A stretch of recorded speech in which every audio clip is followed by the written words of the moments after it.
आपल्या देशाला दुर्दैवानं डायबिटीजची राजधानी असं म्हटलं जातं आणि खऱ्या अर्थाने ही दुर्दैवी गोष्ट आहे.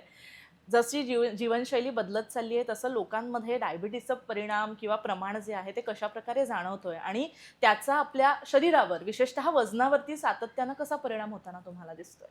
नाही, अगदी बरोबर तुम्ही सांगितलंय, की भारत डायबिटीजची राजधानी बनलेलं आहे आणि कुठेतरी मला वाटतंय, की आपण खूप प्राऊड आहे, की आपण कृषीप्रधान देश आहे. त्याच्यासोबतच आपल्या जे कल्चरल आपले जे नुसके येस, असतात, येस. की आजीचे नुसके, हां. आपले जुने ट्रेडिशनल आयुर्वेदिक कॉन्सेप्ट्स, हं. आपल्याला त्या सगळ्याचा खूप गर्व वाटतो आणि आजकाल जर आपण सोशल मीडियावरती बघितलं, तर एक कॉन्स्टंट डिबेट असतं, की येस. ट्रेडिशनल ईटिंग हं. व्हर्सेस आणि मॉडर्न ईटिंग. बरोबर. आणि कुठेतरी ट्रेडिशनल ईटिंग पण एका पद्धतीने मिसअंडरस्टँड झालंय मला वाटतंय, की आपण वेस्टर्नाइज पण झालेलो आहोत. आपण वीकेंड्सला बाहेर जाऊन एन्जॉय पण करतो. आपलं मंडे टू फ्रायडे कल्चर पण झालंय, वीकेंड कल्चर झालंय.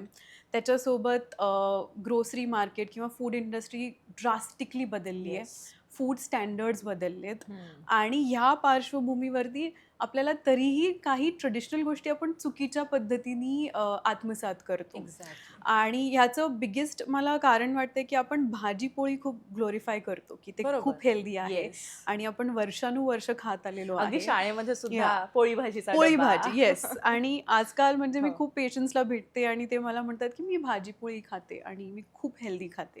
हं. आणि भाजी-पोळी मला डायबिटीज देऊ शकत नाही किंवा बरं. इव्हेंच्युअली त्यांना डायबिटीज होतं, जरीही त्यांचं डाएट भाजी-पोळी, भात असेल तरी. अच्छा. तर ह्याच्यासोबत आपलं ट्रेडिशनल नॉलेज आणि आपलं जे जुने खायचे जे पद्धती आहेत, हं. जुने आपले जे रीतिरिवाज आहेत, ते खूप चांगले आहेत.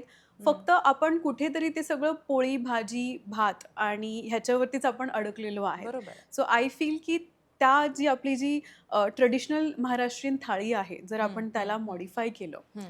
आणि आपले खायचे जे पॅटर्न्स आहेत, ते ॲक्चुअली आपण जुन्या पद्धतीने आत्मसात केले, बरं. तर हे जे आपण राजधानी बनलेलो आहोत डायबिटीजचं, ते पूर्ण रिव्हर्स होऊ शकतं. बरं. आणि तेच ॲक्चुअली कारण होतं, की मी हे पुस्तक लिहिलं. या येस. पुस्तकाचं नावच रिव्हर्सिंग डायबिटीज आहे. अरे वाह! आणि हं. मला कुठेतरी वाटतं, की हे रॉकेट सायन्स नाहीये. आणि खूप हे होऊ छोट्या-छोट्या होऊ शकतं. शकतं आणि साध्य हे होऊ झालेलं शकतं. आहे खूप लोकांसोबत. त्यांनी हं. रिव्हर्स केलेले आहेत.